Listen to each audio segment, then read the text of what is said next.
사랑과 은혜가 풍성하신 하나님, 지난 한 주간도 주님의 강한 팔과 능력으로 붙드시고 다스려 주심을 감사드립니다. 부족한 저희들에게 거룩한 주일을 허락하셔서 예배를 드릴 수 있게 하시니 감사드립니다. 지난 한 주간도 살아오면서 주님을 믿는 자의 믿음 속에 살지 못하고 세상의 탐욕에 유혹당한 순간을 회개합니다. 온유하지 못하고 분노하였던 것을 회개합니다. 남을 멸시하고 미워하였던 것을 또한 회개하오니 우리의 악함을 용서하여 주시고 말씀으로 조금씩 더 단단하게 하옵소서. 우리 교회를 기억하시고 지켜주옵소서. 주님의 크신 뜻과 섭리가 계셔서 이곳에 교회를 세워주시고 지금까지 이끌어주시며 부흥하게 하시니 감사드립니다. 성령의 역사하심에 의해 살아 움직이며 생명이 넘치는 교회가 되게 하시며 이 땅에서 천국의 기쁨을 보여줄 수 있는 모범된 교회 되게 하옵소서. 주님이 사랑하는 사람과 섬김 가정마다 주님이 함께 하시길 원합니다. 힘이 어렵고 힘들어 넘어지고 흔들리기 쉬울 때에 주님의 능력의 오른손으로 강하게 붙들어 주셔서 든든하게 서가는 복된 가정들이 되게 하옵소서. 주님, 질병으로 인하여 기도하는 성도들이 있습니다. 그 믿음을 보시고 주님의 손길로 회복시켜 주셔서 감사와 기쁨을 나눌 수 있게 하옵소서. 지난주에는 고 박미연 집사님의 장례식이 있었습니다. 이제 육신의 이별을 맞이하여 슬픔에 잠긴 유족들과 성도들에게 하늘의 위로를 내려 주시옵소서. 이번 장례를 통해서 유족들의 믿음이 한층 더 굳건해지는 시간이 될 수 있도록 도와주시옵소서. 박용곤 목사님을 위해 기도합니다. 각 사람을 주님의 충성된 종으로 세우기까지 많은 눈물과 인내로 사랑으로 키우시는 목사님께 주님의 위로와 사랑을 부어주시기 원합니다. 매 순간을 쉼없이 목자로 살아가시는 목사님께 때마다 주님께서 온전한 쉼을 허락하여 주시고 모든 필요에 부족함 없이 채워주시옵소서. 오늘도 단위에 세우신 목사님 영육간의 강건함으로 지켜주시옵고 말씀 전하실 때 성령 충만함으로 은혜로운 시간이 되게 하옵소서. 주님 주시는 말씀을 통하여 저희가 세상을 이길 힘을 얻기를 원하오며 귀하신 예수님의 이름으로 기도드립니다. 아멘.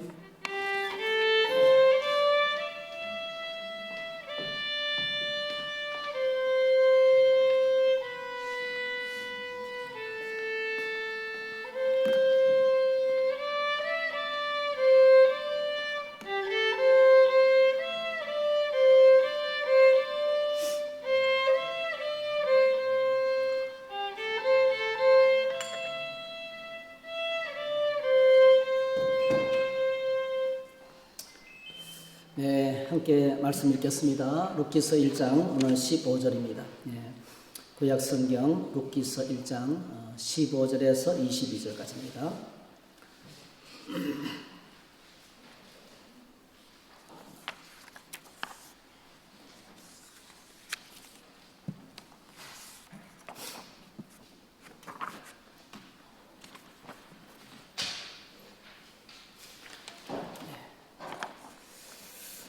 룻기서 1장 15절에서 22절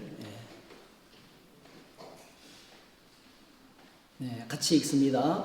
나오미가 또 이르되 보라 내 동서는 그의 백성들과 그의 신들에게로 돌아가나니 너도 너의 동서를 따라 돌아가라 하니 룻이 이르되 내게 어머니를 떠나며 어머니를 따르지 말고 돌아가라 강권하지 마옵소서. 어머니께서 가시는 곳에 나도 가고 어머니께서 머무시는 곳에 나도 머물겠나이다. 어머니의 백성이 나의 백성이 되고 어머니의 하나님이 나의 하나님이 되시리니 어머니께서 죽으시는 곳에서 나도 죽어 거기 묻힐 것이라. 만일 내가 죽는 일 외에 어머니를 떠나면 여호와께서 내게 벌을 내리시고 더 내리시기를 원하나이다 하는지라. 나오미가 룻이 자기와 함께 가기로 굳게 결심함을 보고 그에게 말하기를 그치니라. 이에 그 두 사람이 베들레헴까지 갔더라. 베들레헴에 이를 때에 온 성읍이 그들로 말미암아 떠들며 이르기를 이가 나오미냐 하는지라. 나오미가 그들에게 이르되 나를 나오미라 부르지 말고 나를 마라라 부르라. 이는 전능자가 나를 심히 괴롭게 하셨음이니라. 내가 풍족하게 나갔더니 여호와께서 내게 비어 돌아오게 하셨느니라. 여호와께서 나를 징벌하셨고 전능자가 나를 괴롭게 하셨거늘 너희가 어찌 나를 나오미라 부르느냐 하니라. 나오미가 모압 지방에서 그의 며느리 모압 여인 룻과 함께 돌아왔는데 그들이 보리 추수 시작할 때에 베들레헴에 이르렀더라. 아멘. 오늘 이 말씀을 가지고 귀향길 두 번째로 생각했는데 부제목을 붙이면 아름다운 동행 이런 제목으로 부제목을 붙이겠습니다. 지난 주간에 우리는 우리 박년 집사님을 천국으로 떠나 보내는 감당하기 어렵지만은 그러나 우리가 받아들여야 하는 큰 슬픔을 겪었습니다. 입간 예배에 참여한 몇 분들은 너무 슬퍼서 너무 힘들어서 몸져 누운 분도 계시고 이렇게 저희들이 가까이 있는 많은 분들이 큰 슬픔을 경험하는 그런 한 주였습니다. 여러분 이렇게 누구를 떠나보내는 것은 특별히 사랑하는 가족들을 먼저 떠나보내는 것은 굉장한 고통입니다. 엄청난 고통입니다. 뭐 이것보다 고통스러운 것은 세상에 없죠. 이것보다 큰 일은 세상에 없습니다. 그런데 룻기를 읽으면 오늘 본문에 등장하는 나오미는 흉년을 만나서 살기 위해서 그 집의 가장이었던 엘리멜렉이 결단을 내렸습니다. 재산을 다 정리하고 오늘 본문에 보니까 풍족하게 떠났다 했는데 떠날 때는 이런저런 논도 팔고 밭도 팔고 다 정리하니까 상당한 재산이었어요. 모든 집안 재산을 다 정리하고 물이 풍부하고 아직도 양식이 있는 모압 땅으로 잘 알던 곳입니다. 자기가 그곳에 살아본 사람입니다. 모압 땅으로 이스라엘 백성들이 가나안 땅에 들어오기 전에 살았던 곳입니다. 얼마나 잘 알겠어요. 그런데 그 모압 땅으로 이제 이주를 합니다. 그런데 모압 땅에서 10수년 동안 타향살이를 하면서 이들 가정이 겪었던 것은 상상을 초월합니다. 가장이었던 엘리멜렉이 세상을 떠나고 두 아들이 결혼했는데 자식도 없이 죽고 그래서 한 집안에 홀로 남은 여인 셋이 남게 된 겁니다. 그래서 제가 묵상을 했어요. 나오미가 얼마나 힘들었을까? 여러분 나오미가 얼마나 힘들었을까 한번 질문해 보세요. 홀로 남은 타국에서 살려고 왔는데 가족들을 다 잃어버렸어요. 청춘도 다 떠나갔습니다. 삶 전부가 다 사라졌습니다. 남은 것은 아무것도 없습니다. 자기 몸뚱아리 하나 그리고 자식 없이 결혼했던 두 자부들만 남았습니다. 얼마나 비통함이 컸을까 하는 생각을 이해를 하게 됐어요. 지난 주간을 통과하면서 이해가 좀 되더라고요. 이게 이제 오늘 룻기가 시작되는 스토리입니다. 그때에 그 칠흑 같은 캄캄한 깊은 밤중에 어디선가 한 줄기 빛이 그들에게 비치는 소식이 있었어요. 여러분 캄캄하고 갈 길이 없고 방황하고 어찌할 줄 몰라도 하나님은 살아계시고 하나님은 그의 백성들을 돌보시는 분이십니다. 할렐루야. 그래서 기쁜 소식을 주셨어요. 룻기서 1장 6절에 보니까 그 여인이 모압 지방에서 여호와께서 자기 백성을 돌보시사 그들에게 양식을 주셨다 하는 소식을 듣게 됩니다. 흉년이 끝나고 풍년이 돌아온 거예요. 여러분 가나안 땅 하나님이 약속하신 땅입니다. 베들레헴 곡창지대입니다. 이 베들레헴을 말뜻대로 부풀이하면 떡집이라는 뜻입니다. 떡집.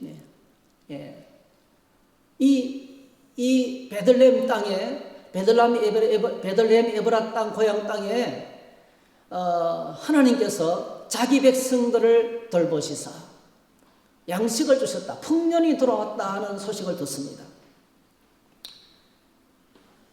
그리고 그 소식을 듣고 베들레헴 에브라 떠나왔던 고향으로 돌아가기로 결단하고 돌아가게 되는 것이 1장 전체의 내용이고 이 1장이 어떻게 끝을 맺습니까? 1장 마지막에 이렇습니다. 나오미가 모압 지방에서 그의 며느리 모압 여인 룻과 함께 돌아왔는데 그들이 보리 추수 시작할 때에 베들레헴에 이르렀더라 했어요. 보리 추수 시작할 때에 베들레헴에 드디어 도착했다. 이게 이제 1장 전체예요. 하나님이 자기 백성을 돌아보셔서 양식을 주셨다는 소식을 듣고 나오미가 고향 땅에 돌아왔다는 것이 1장 전체의 내용입니다. 룻기스의 위대한 이야기의 서막 그 한가운데 나오미가 있습니다. 나오미가 물론 룻기의 주제는 룻입니다. 룻이 주인공입니다. 룻이 보아스를 만나고 결혼하고 자녀를 낳고 그래서 다윗 왕조가 시작되는 거예요. 다윗 왕조의 시작이 이렇게 시작되는 겁니다. 엄청난 거죠. 근데 이 엄청난 드라마 같은 이야기의 서막의 주인공, 그 서막의 한가운데 서 있는 주인공은 단연 나오미입니다. 오늘 나오미가 어떤 행동을 했기에 이런 큰 역할을 감당하게 된가요? 딱 한 가지예요. 오늘 하나님께서 자기 백성들을 돌아보시고 양식을 주셨다는 소식을 먼 애굽 땅에서 소문으로 듣고 돌아오기로 결단한 것입니다. 이게 오늘 1장 전체에 아주 중요한, 처음부터 끝까지 관통하는 너무나 중요한, 오늘 저와 여러분들이 신앙생활의 영적 원리에 아주 중요한 부분을 말해주고 있는 진리인 것입니다. 여러분 그렇습니다. 오늘 저희들에게 정말 중요한 것은 하나님의 목소리를 알아듣는 것입니다. 경청, 귀를 기울여 듣는 거죠. 경청하는 것입니다. 감당하기 어려운 환난과 고통한 가운데서 홀로 남게 된 나오미, 제일 먼저 고향 소식을 듣게 됩니다. 그래서 신앙생활의 가장 중요한 원리는 잘 들어야 됩니다. 잘 듣는 것이 중요합니다. 근데 오늘 우리가 살아가는 이 세상은 잘 듣기가 어렵습니다. 정보가 너무 많아요. 여러분 인터넷에 들어가면 정보가 흘러 넘쳐도 있습니다. 홍수가 나면 마실 물이 없는 것처럼 물이 범람하고 있는데 마실 물이 없어요. 엄청난 정보가 세상을 홍수처럼 뒤덮고 있는데요. 그 속에서 어느 것이 참인지, 어느 것이 진리인지, 어떤 소리를 들어야 할지를 판단하기가 굉장히 어렵습니다. 오늘 시대는 특별히 더 그렇습니다. 여러분 어떤 소리를 듣고 있습니까? 여러분 유튜브에서 어떤 부분을 시청하고 계세요? 네이버에서 어떤 부분을 검색하고 있어요? 수많은 텔레비전 채널 가운데서 어떤 부분을 보고 있습니까? 여러분 꼭 기억하셔야 돼요. 사람들은요 자기가 듣고 싶은 소리를 들어요. 다른 소리는 안 듣습니다. 내가 듣고 싶은 소리. 건강에 관심 있는 사람은 건강에 관련된 것만 들어요. 정치 하시는 분들은 다른 소리 안 들어요. 정치 이야기만 들어요. 돈 버는 사학가는 돈 버는 소식만 듣습니다. 그게 귀에 반짝 들어와요. 사람들은 자기가 듣고 싶은 소리만 듣는다는 거예요. 그러니까 우리 안에 하나님께로부터 들려오는 진리를 들어야 되는데 그 진리의 말씀을 듣기까지 장애물이 너무 많은데 첫 번째 장애물이 내 자신이에요. 첫 번째 필터가 내 자신. 내 자신 안에 있는 내가 갖고 있는 기질과 내가 갖고 있는 성향과 내가 갖고 있는 취미생활과 내가 갖고 있는 관심사가 일단 하나님의 말씀을 듣는 것을 차단합니다. 그리고 온 주변에 너무나 혼탁해져 있는 이 수많은 홍수, 정보의 홍수. 이 속에서 우리가 하나님 말씀을 들어야 되는 거예요. 여러분 지금도 이 공중안에는 우리가 듣지 못하는 소리로 가득 차 있습니다. 아시죠? 전파. 엄청난 소리가 가득합니다. 여러분 지구가 돌아가는 소리가 얼마나 큰지 아세요? 지구가 시속 몇 킬로로 도는지 아세요? 지구 자전 속도가, 전 깜짝 놀랐어요. 지구 자전 속도가 시속 1600km입니다. 여러분. 시속 1600km, 비행기보다 2배로 빠릅니다. 그 소리 우리가 안 들리잖아요. 안 들리는 게 아니고 못 듣는 거죠, 사실은요. 하나님께서 우리에게 가천 주파수를 주셔가지고요. 우리 귀가 들을 수 있는, 만약에 그 소리가 들린다면 저희들이 시끄러워서 못 살 거예요. 우리가 못 듣는 거예요. 네.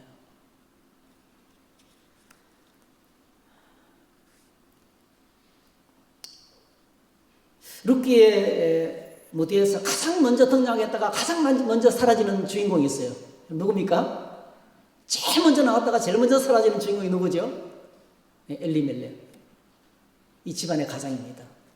이름은 멋있죠? 하나님만이 나의 왕이시다. 엘리멜렉. 이름의 뜻이 하나님만이 나의 왕이시다. 예. 근데 엘리멜렉의 실수가 바로 여기 있었던 거예요. 흉년이 들었어요. 기근이 찾아왔습니다. 그거는요, 한두 번 계속된 게 아닙니다. 이거는 사사기 역사 가운데서 끝없이 반복되는 사이클이었어요. 왜 기근이 찾아오고 왜 흉년이 왔을까요? 딱 간단합니다, 여러분. 이스라엘 백성들이 하나님을 떠났기 때문에.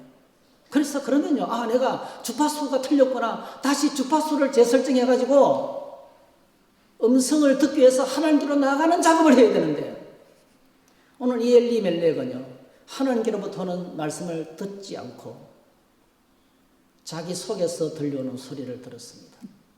모압 땅에서 들려오는 소리를 들어요. 거기는 괜찮대. 거기는 괜찮대. 여러분, 하나님께서 모압에게 어떻게 말씀하셨어요? 모압 사람들은 얼마나, 좀 죄송합니다, 이런 표현을 해서 저질인지요. 모압 사람들은 얼마나 저질인지, 정말 저질이에요. 모압 사람들은 하나님의 총회에 영원히 드리지 말라고 그랬어요. 어떤 모압 사람도 하나님의 성원을 받아주지 말라고 말했습니다. 그 정도로 모압 땅은 위험천만한 곳입니다, 여러분. 그런데 그는 하나님이 약속하신 적각거리는 가나안 땅에 살면서, 그것도 곡창지대인 떡집이라는 이름을 가진 베들레헴에 살고 있었어요. 근데 무서운 흉년이 찾아오자 그의 내면에 들려오는 소리, 모압 땅으로 가면 잘 살 수 있다는 소리를 듣고 행동한 결과가 한 집안에 가장이 죽고, 그래서 큰 소리 뻥뻥 치면서 나만 따라와 했던 그 가장이 제일 먼저 죽고, 두 아들도 죽고, 가정이 폐가 위기에 놓인, 폐가, 여러분, 자식 없이 다 죽어버렸어. 이 폐가 위기에 놓이게 된 것입니다. 이것은 잘못된 소리를 듣고 따랐던 결과예요. 여러분, 창세기 3장을 보면 저희들이 창세기 3장을 꼭 기억해야 돼요. 하나님께서 창세기 1장, 2장에서 천지를 만들고 가정을 만들었습니다. 창세기 3장에 보면 아담과 하와의 실수가 바로 이거예요. 오늘 모압이라는 지역하고 깊은 관련이 있습니다, 여러분.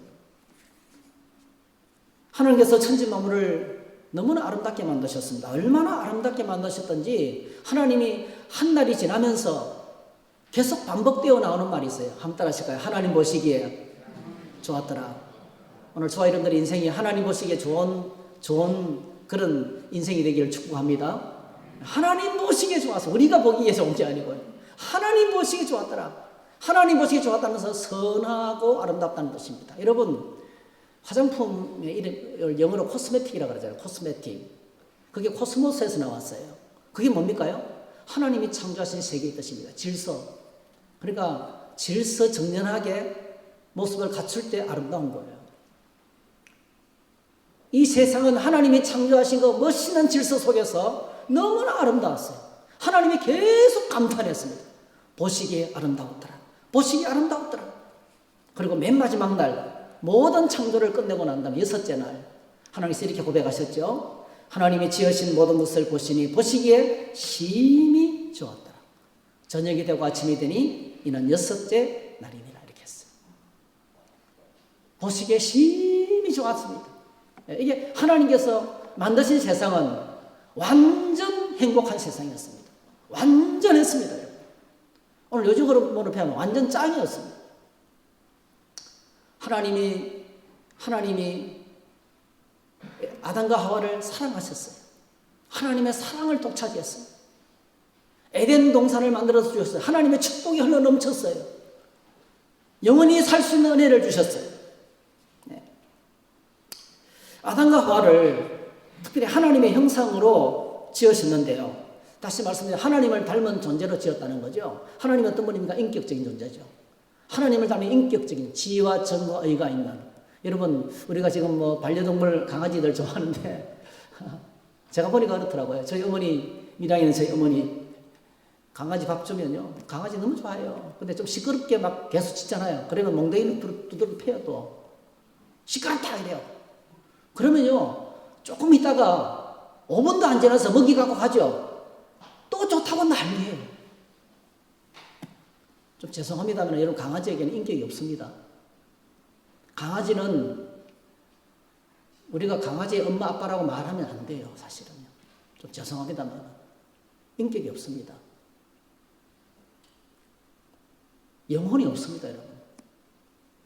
영혼 없는 존재예요. 간입격은 강아지는 제로 인격의 한 놈으로 존재하는 겁니다. 근데 사람은요 인격적인 존재로 지으셨어요. 사람은 인격적인 존재로 지으셨어요. 한 방 두들겨 패고 돈 주면 안 받습니다. 여러분. 마음 푹 상하게 해놓고 같이 밥 먹자 안 먹습니다. 여러분. 원수가 돼버리는 거죠. 인격적인 존재예요. 회복된 데 시간이 많이 걸립니다. 그리고 또 어떻게 지었었습니까? 여러분 영적인 존재로 지었었어요. 하나님과 유일하게 교통할 수 있는, 하나님과 유일하게 대화를 나누면서 함께 있을 수 있는, 함께 살아갈 수 있는 유일한 존재로 지으셨어요.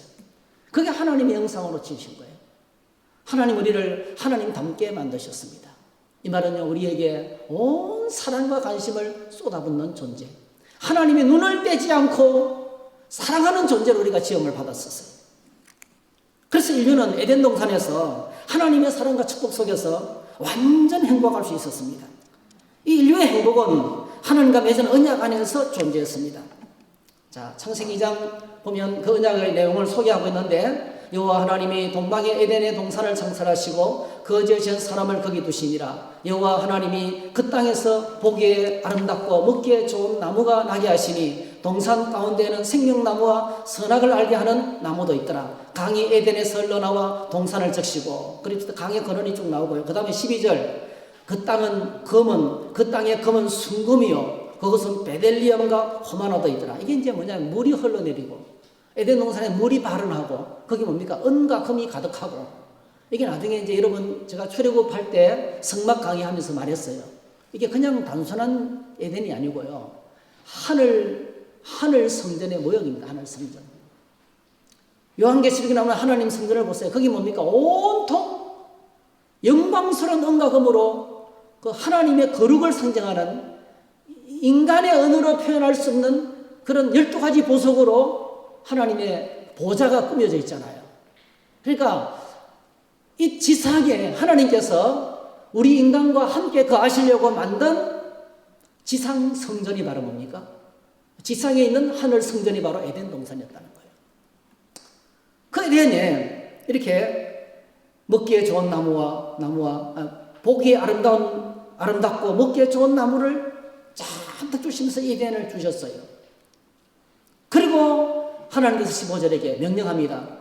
여호와 하나님이 그 사람을 이끌어 에덴 동산에 그를 두어 그것을 경작하며 지키게 하시고, 여호와 하나님이 그 사람에게 명하여 이르시되 동산 각종 나무 열매는 내가 임의로 먹되 선악을 알게 하는 나무 열매는 먹지 말라. 내가 먹는 날에는 반드시 죽으리라.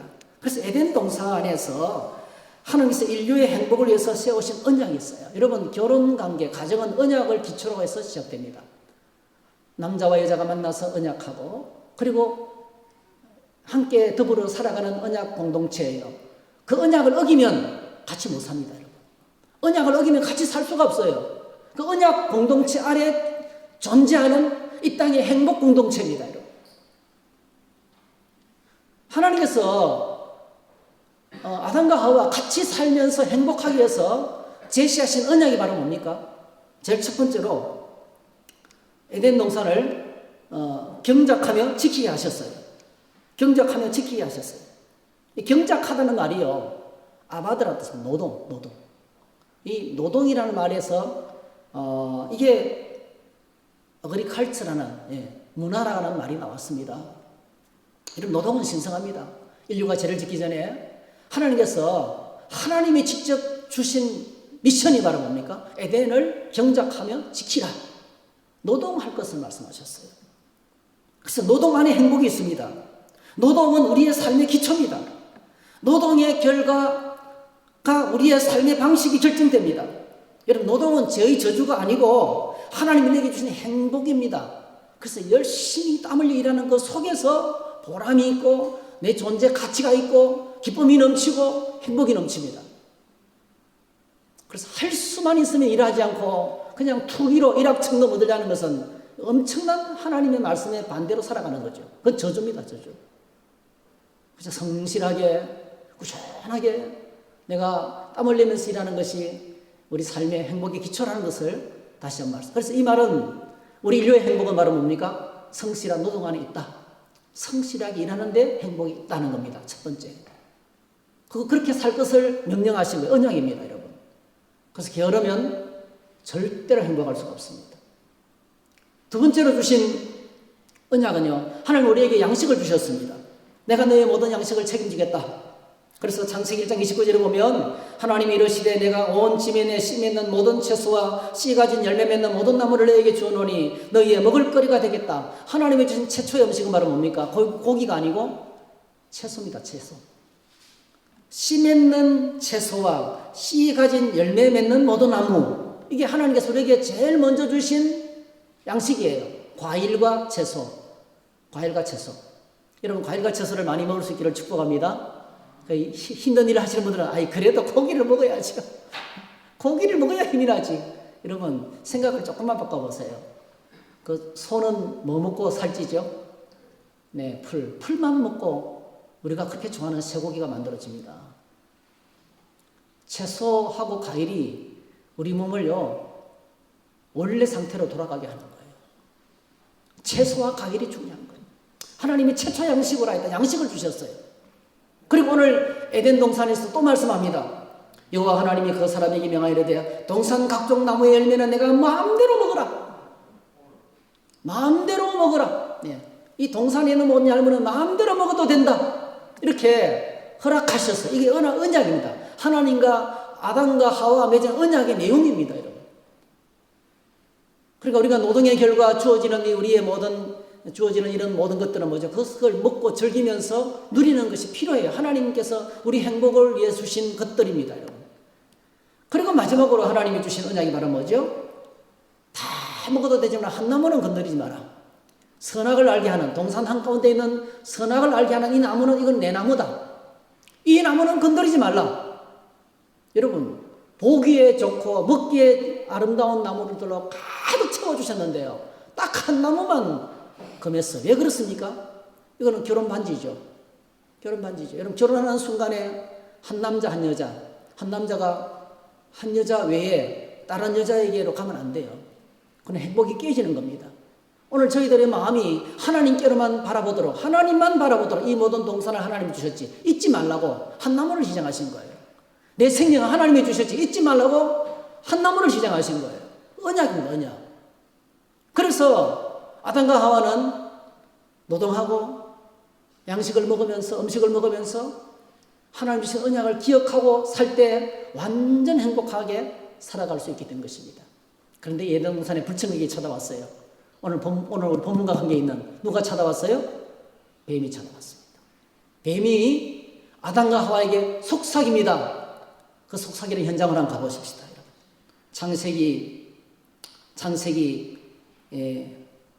요거는 언약, 선악과 언약이고요. 하여튼 하나님의 선악과 언약은 분명합니다. 선악을 알게 하는 나무 열매는 먹지 말라. 내가 먹는 날에는 반드시 죽으리라. 클리어합니다. 복잡하지도 않고 단순합니다. 이거 먹으면 죽는다. 딱 이렇게 선포했어요. 그런데 불청객이 찾아왔어요. 자, 창세기 3장 4절에서 6절 한번 같이 한번 읽어보십시다. 뱀이 여자에게 이르되 너희가 결코 죽지 아니하리라. 너희가 그것을 먹는 날에는 너희 눈이 밝아져 하나님과 같이 되어 선악을 알 줄 하나님이 아심이라. 여자가 그 나무를 본즉 먹음직도 하고 보암직도 하고 지혜롭게 할 만큼 탐스럽기도 한 나무인지라. 여자가 그 열매를 따먹고 자기와 함께 있는 남편에게도 주매 그도 먹은지라. 자, 여러분, 아담과 하와가 어떤 소리를 들었습니까?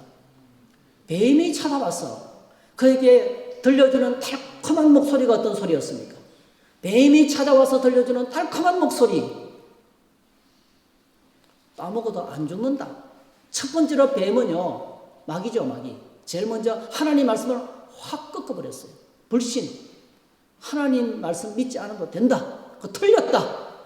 먹어도 안 죽는다 딱 선포했어요. 이게 불신이다, 불신. 원죄는요, 불신에서부터 시작되는 거예요. 가장 깊은 곳에 불신이 있어요. 여러분, 온 땅의 모든 사람들이 하나님 안 믿습니다. 불신이 그 속에 꽉 들어있어요. 그 잠재의식 가운데 불신이 있습니다. 하도 많이 당해서 불신하는 게 아니고요. 태어나면서부터 불신해요, 사람은. 태어나면서부터 믿지 않는 불신이 속에 깔아있는 거예요. 그 다음에 두 번째로, 이걸 따먹으면 네가 하나님처럼 된다. 이걸 따면 네가 하나님이 된다. 이 교만이죠, 교만. 근데 하나님처럼 되는 게 아니고요. 따먹는 순간에 어떻게 됐습니까? 하나님만이 할 수 있는 판단하고 정죄하고 비판하는 일을 하기 시작했습니다. 다른 사람의 잘못이 보이기 시작하는 거예요. 하나님처럼 된 게 아니에요. 하나님만이 할 수 있는 피조물인 인간은 절대로 넘어서는 안 되는 선, 판단하고 비판하고 정죄하는 거예요. 그건 우리 몫이 아닙니다. 재판관 대신에 하나님만이 할 수 있는 것인데 그걸 넘어서서 죄짓기 시작했습니다. 그리고 여섯 번째로, 그리고 마지막으로 불순종. 드디어 따먹고 나니까 인류가 타락하는 거예요.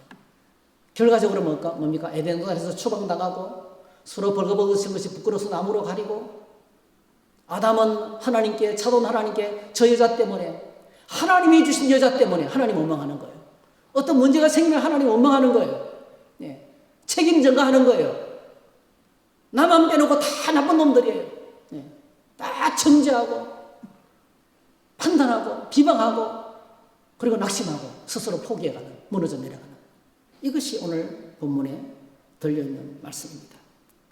놀랍게도 여러분, 모압 사람들이 섬기던 신이 무슨 신인지 아세요? 뱀입니다. 뱀. 모압 신이 뱀을 숭배하는 민족이었어요. 마귀를 숭배하는 민족이었어요. 여러분, 모압이 얼마나 위험천만한 나라냐면요, 광야에서 가나안 땅으로 행진하던 온 이스라엘이 이제 가나안 땅을 코앞에 두고 왔습니다. 모압까지 왔습니다. 발락이 별 수를 다 써도 막을 수가 없으니까 내린 마지막, 여러분 아시죠? 발람 선제를 통해서, 발람이라는 거짓 선제를 통해, 발람이라는 무당을 통해 가지고 고안해낸 마지막이 뭡니까? 온 이스라엘 사람들을 음란 축제에 초대하고 이스라엘 사람 전부를 음란에 빠뜨렸습니다, 여러분. 그래서 하루에 23,000명이 죽어나갔어요. 23,000명이 죽어나갔어요. 그러니까 이 모압이라는 곳은요, 얼마나 위험천만하냐면요, 이스라엘 사람 전체를 뭐죠? 음란 축제에 초대해가지고 유혹해서 넘어지게 할 만큼 그 정도로 성적으로 타락하고 부도덕한 땅이었던 거예요. 위험천만한 땅이었던 겁니다, 여러분. 그런데 엘리멜렉이 뱀이 들려주는 달콤한 소리를 듣고 약속의 땅을 버리고 모압으로 이주하게 된 거예요. 그런데 오늘 이 나오미는 거기서 10수년을 살면서 다 잃어버리고 참 훌륭해요. 저는 나오미의 신앙이 참 궁금해요. 어떻게 이런 믿음을 가졌을까? 아마 걸어갈 힘도 없었을 거예요. 그런데 이 환난 풍파를 통과하면서 하나님의 목소리를 듣는 거예요. 조국에서 들려오는 하나님의 목소리를 듣고 행동에 옮깁니다, 여러분. 여호와께서 자기 백성을 돌보시고 양식을 주셨다는 그 목소리를 듣고 다시 고향으로 돌아가기로 결단했습니다. 오늘 저와 여러분들은 하나님의 목소리를 들을 수 있어야 돼요. 하나님의 목소리는 천둥번개처럼 들려오지 않습니다. 마이크 확성기를 틀어놓고 들려오지 않는 거예요. 악한 아합 때에, 여러분, 그 악한 아합 때에 온 나라가 바알과 아세라, 그러니까 이방신이죠. 바알과 아세라 숭배로, 우상 숭배로 가득 차고, 바알과 아세라 선지자기 왕궁 안에 신학교가 있었어요. 이세벨이. 그 이세벨이 왕궁 안에 신학교를 짓고 수많은 선자를 계속 거짓 선자를 질러내는 거예요. 온 나라가 다 넘어갔어요. 격론하게 하나님을 믿는 사람들이 대놓고 신앙생활을 할 수가 없는 거예요. 코로나 상황처럼 예배도 제대로 드릴 수 없는 그런 상황이 된 거예요. 그때 여러분 엘리야가 아합왕과 백성들을 갈멜산으로 초청합니다. 그리고요 850명 바알과 아세라 선자와 대결하는 거예요. 혼자서 850대 1 혼자서 갈멜산 꼭대기에 제단을 쌓아놓고 번제물을 올려놓고 그리고 물을 쏟아붓고 어떤 신이든지 불러서 응답하는 신이 진짜 하나님이다. 여러분 바알이란 말이요 하나님이란 뜻입니다. 바알을 해석하면 내 주님이 내 주. 바알을 번역하면 주여 이 뜻입니다. 주여. 그러니까 바알이 하나님인지 여호와 하나님이 하나님인지 한번 알아보자. 그래가지고 대기를 하잖아요. 그때 여러분 아시잖아요. 바알 선자들이 막 살을 찢으면서 창으로 몸을 헤치면서 막 춤을 추면서 열정적으로 소리를 지르면서 제사를 지냈지만은 아무 일도 일어나지 않았어요. 그런데 여러분 엘리야가 하나님께 부르짖어서 하나님이여 이 백성들로 하여금 여호와가 하나님이신 줄 알게 해주시기 원합니다. 여호와가 하나님이신 줄 알게 해주시기 원합니다. 부르짖어 기도했을 때 불이 하늘에서 떨어졌습니다. 재물을 태웠습니다. 그 자리에서 그 거짓 선자 850명을 다 처단했어요.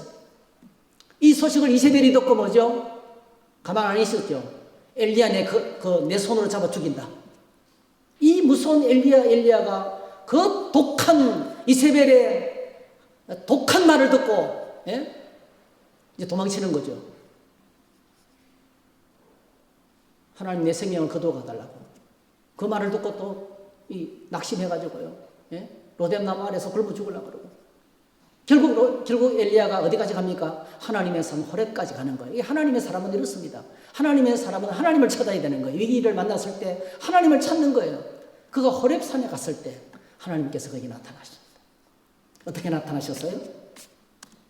자, 성경을 보니까 열왕기상 19장에 나옵니다. 열왕기상 18장에 이제 그 대결이 나오고 여호와께서 이르시되 너는 나가서 여호와 앞에서 산에 서라 하시니 여호와께서 지나가시는데 여호와 앞에 크고 강한 바람이 산을 가르고 바위를 부수나 바람 가운데 여호와께서 계시지 아니하며 바람 후에 지진이 있으나 지진 가운데도 여호와께서 계시지 아니하며 또 지진 후에 불이 있으나 불 가운데도 여호와께서 계시지 아니하더니. 보세요.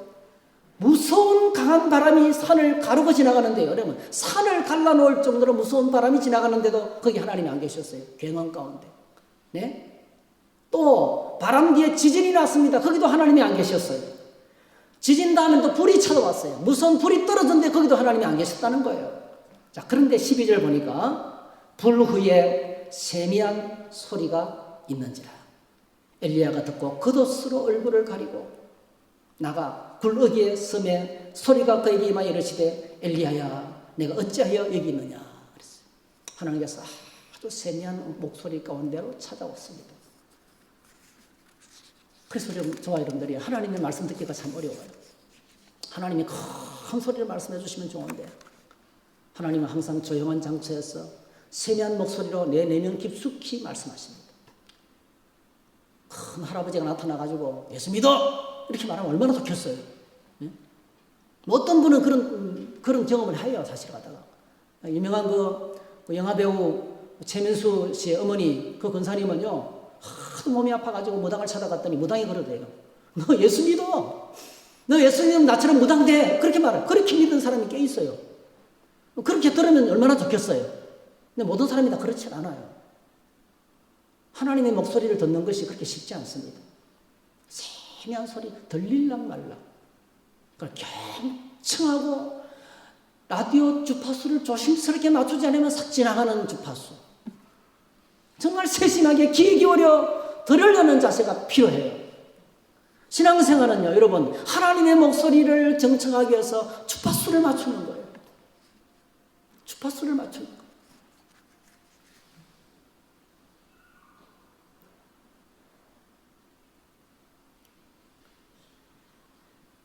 그래서 오늘 저희들이 오늘 이 나오미가 그래서 훌륭하다는 거예요. 공중의 소리가 라디오를 통해서 들려오듯이 하나님의 목소리가 스쳐 지나가는 소문으로 들려왔는데 나오미는 그걸 붙잡은 거예요. 스쳐 지나가는 소문으로 들려오는데 나오미는 그걸 붙잡은 거예요. 여호와께서 자기 백성을 돌보시사 양식을 주셨다는 소식을 들었어요. 어디서요? 모압 땅에서. 소문으로 들은 겁니다. 요즘같이 이렇게 인터넷이 발달한 시대 같으면 얼마나 좋겠어요. 그래서 오늘 저희들이 사무엘처럼 하나님 말씀에 보잡혀 나갈 때는 주여 말씀하옵소서 종이 듣겠나이다. 아주 적극적으로 말씀을 들어야 됩니다. 적극적으로 하나님 말씀을 들으려는 자세가 필요합니다. 여러분 아람 나라에 유명한 장군이 있죠. 나만이라는 사람이 있었습니다. 이 사람은 보통 장군이 아니었습니다.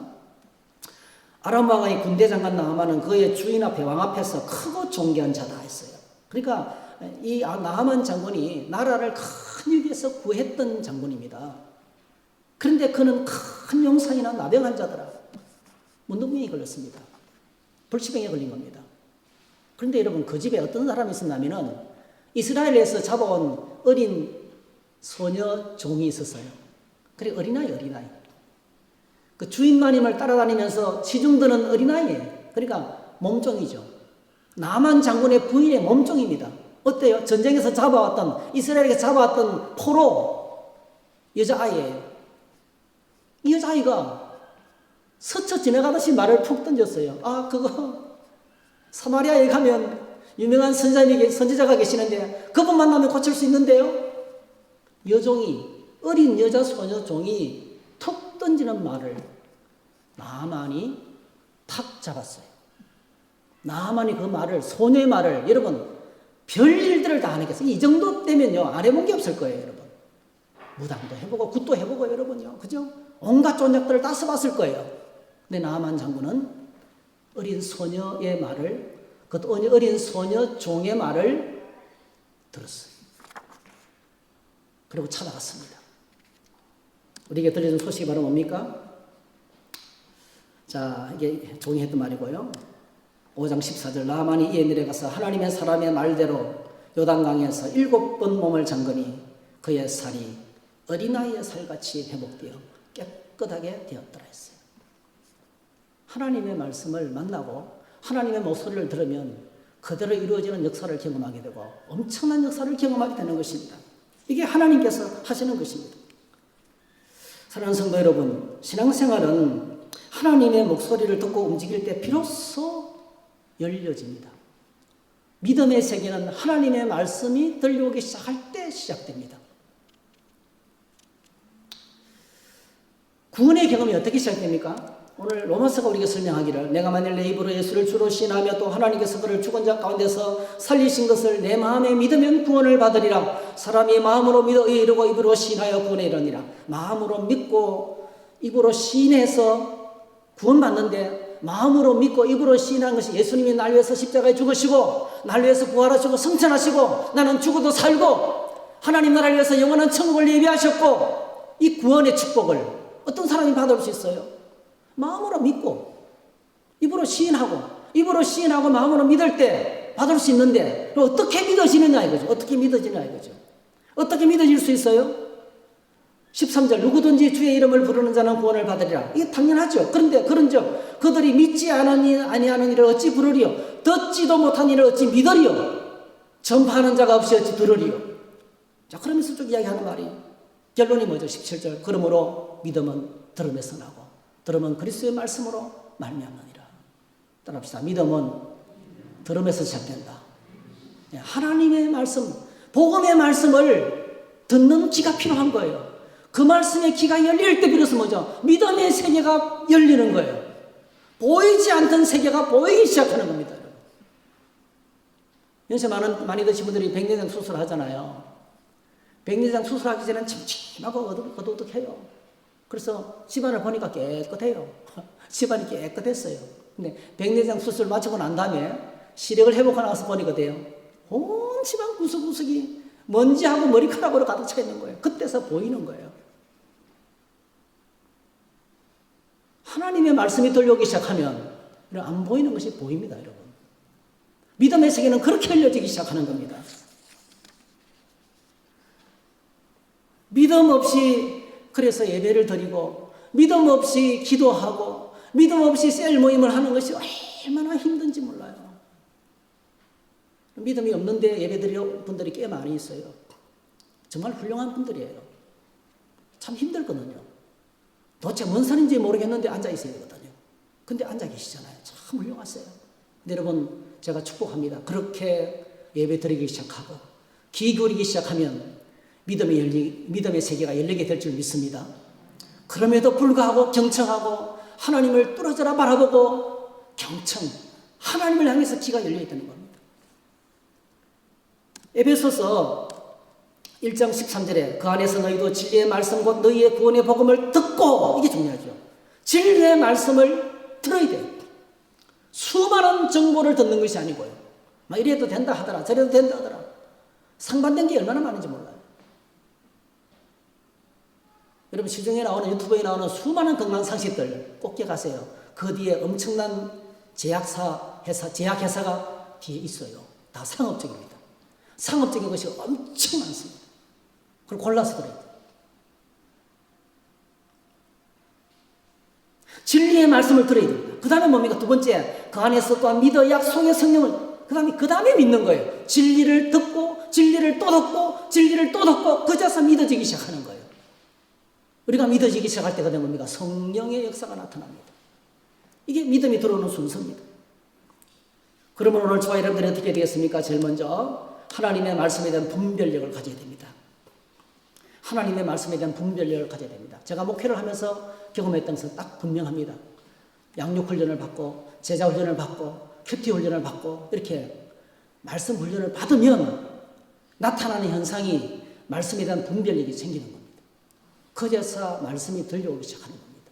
하나님의 말씀이 들리는 귀가 열립니다. 그 다음에 두 번째로는요, 많은 사람이 하나님의 말씀을 딱 듣고, 거기서 끝내는 경우가 많아요. 이게 필요합니다. 듣고, 그걸 내 삶에 적용하고, 행동하는 것입니다. 신앙생활은 믿는 것이지만은 행동하는 겁니다. 행동하는 겁니다, 여러분. 나오미가 위대했던 것이 바로 이겁니다. 나오미가 룻기의 위대한 서막을 여는 그녀의 신앙은요, 소문을 통해 들리는 하나님의 음성을 듣고 베들레헴으로 돌아가기로 결단하고 마침내 베들레헴에 도착했다는 거예요. 이게 엄청난 그 믿음의 베이스였어요. 이런 믿음이 어디서 나왔을까요? 그는 환난의 많은 시간을 통해서 하나님께로 나가는 시간을 가졌어요. 입을 열면 하나님이, 모든 결론은 하나님. 그의 고백이 바로 그렇습니다. 그렇죠? 말씀을 잘 듣고 감동까지 받아도요, 음악회를 참석하는 것처럼 야 좋다, 거기서 끝나는 사람이 얼마나 많은지 몰라요. 그래서 예수님께서 산상수훈의 결론 이겁니다. 그 산상보훈의 결론이 이겁니다. 그러므로 누구든지 나의 이 말을 듣고 행하는 자는 그 집을 반석에 지은 지혜로운 사람 같으니 비가 내리고 창수가 안 하고 바람이 불어 그 집에 부딪히되 무너지지 아니하되 하나니 이는 주추를 반석에 놓은 까닭이요 나의 이 말을 듣고 행하지 아니하는 자는 비가 내리고 바람이 불고 창수가 나면 다 무너진다는 거예요. 산상수훈의 결론. 말씀 듣고 아무리 감동을 받아도 거기서 끝나버리면 모래에 지은 집이라는 거예요.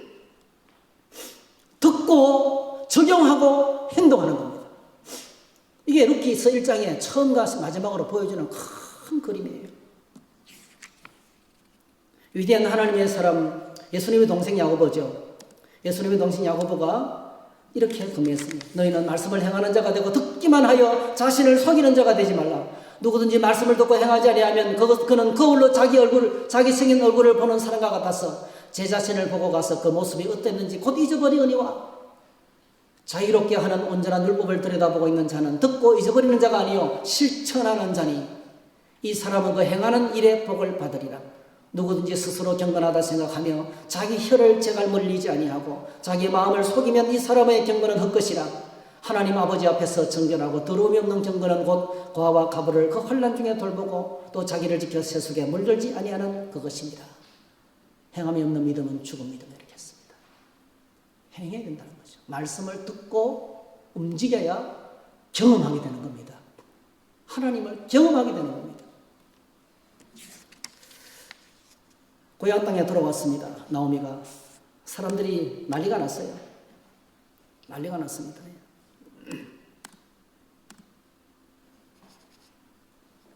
이 우여곡절을 다 겪고 고향 땅에 들어왔어요. 룻의 동서는 떠나고 어머니가 끝까지 룻을 밀어내니까 룻이 큰 고백을 하고 둘이 일심동체 하나가 되어서 이제 고향 땅에 돌아왔습니다. 돌아오니까 자 19절 이에 그 두 사람이 베들레헴까지 갔더라. 베들레헴에 이를 때 온 성읍이 그들로 말미암아 떠들며 이러기를 이가 나오미가 아니냐. 어떻게 들립니까 여러분? 야 나오미 아닌가?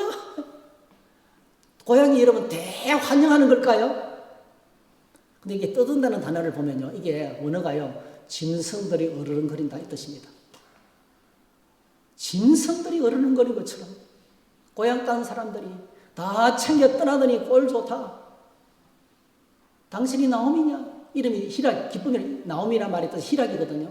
당신의 이름이 희락이냐? 꼴 좋다. 이렇게 어른들 겁니다. 여러분 기억하셔야 돼요. 오늘 저희들이 하나님의 목소리를 듣고 하나님의 말씀을 듣고 움직이기 시작하면 이렇게 넘어져도 자빠져도 고향 땅은 풀과 땅이 흙이 나를 받아주는 곳이죠. 고향 땅이 좋은 것은 기댈 수 있는 곳이잖아요. 어떤 시인은 이렇게 나무가 이렇게 누워 있는 걸 보고 이렇게 노래했어요. 저 나무는 참 평안하게 공기를 기대어서 비스듬히 누워 있구나 이렇게 했어요. 비스듬하게 공기를 기대고 누워 있는 것으로 본 거예요. 얼마나 평화롭습니까? 그게 고향 땅이에요. 고향 땅은 무슨 일이 있어도 받아주는 곳이잖아요. 오늘 저희 청주성도교회가 어떤 사람이 와도 기댈 수 있는 그런 공간이 되었으면 좋겠습니다. 그런데 이 베들레헴 고향 땅은 그러지 않았어요. 떠들면서 짐승들이 어르렁거리는 것처럼 당신이 나오미냐? 꼴 좋다. 하나님의 말씀을 듣고 행동하면 이런 차가운 현실을 만납니다. 조롱과 모욕이 담기는 인격적인 비난을 받습니다. 그런데 여러분 인내해야 합니다. 인내해야 됩니다. 앞에 지나갔지만은 하나님의 말씀을 듣고 인내하는 것이 좋은 마음입니다. 예수님께서 천국 비유를 설명하면서 제일 먼저 소개하신 것이 씨 뿌리는 비유잖아요. 처음에 길바닥 같은 맨질맨질한 마음. 두 번째 돌짝밭. 싹이 났다가 햇빛이 쬐면 말라버리는 거. 세 번째 가시떨기 나무. 가시떨기 씨앗이 떨어지면 자라기는 자라는데 열매를 못 맺습니다. 기운을 다 빼앗겨죠. 그리고 좋은 땅에 떨어지면 100배 열매를 맺는다. 그 좋은 땅이 어떤 것입니까? 누가복음에 보니까 이렇게 소개하고 있습니다. 좋은 땅에 있다는 것은 착하고 좋은 마음으로 말씀을 듣고 지키어 인내로 결실하는 자니라. 따라합시다. 인내가 필요합니다. 하나님 말씀을 받았으면 누가 뭐라 그래도 그 말씀 붙들고 견디는 거예요. 자, 그렇게 인내할 때 하나님의 놀라운 일이 시작됩니다. 거기서 위대한 천하를 통일시킨 다윗 왕조가 시작이 됩니다. 말씀 듣고 적용하고 인내할 때 100배의 결실을 맺게 됩니다. 그 룻을 통해서 다윗의 정조모, 다윗이 태어나게 되는 거예요. 나중에. 그래서 다윗 왕국이 시작되는 겁니다. 이것이 오늘 저희들에게 주는 도전입니다. 하나님의 말씀 붙들고 하나님의 말씀을 듣고 하나님의 말씀을 붙들고 살면 반드시 하나님의 위대한 일을 경험하게 될 줄 믿습니다. 오늘 저희는 그렇게 되기를 주의 이름으로 축복합니다. 할렐루야. 우리 함께 찬양합니다. 찬송가 주의 말씀 듣고서 준행하는 자는 반석이에 터닫고 집을 지은 같다. 함께 찬양하겠습니다.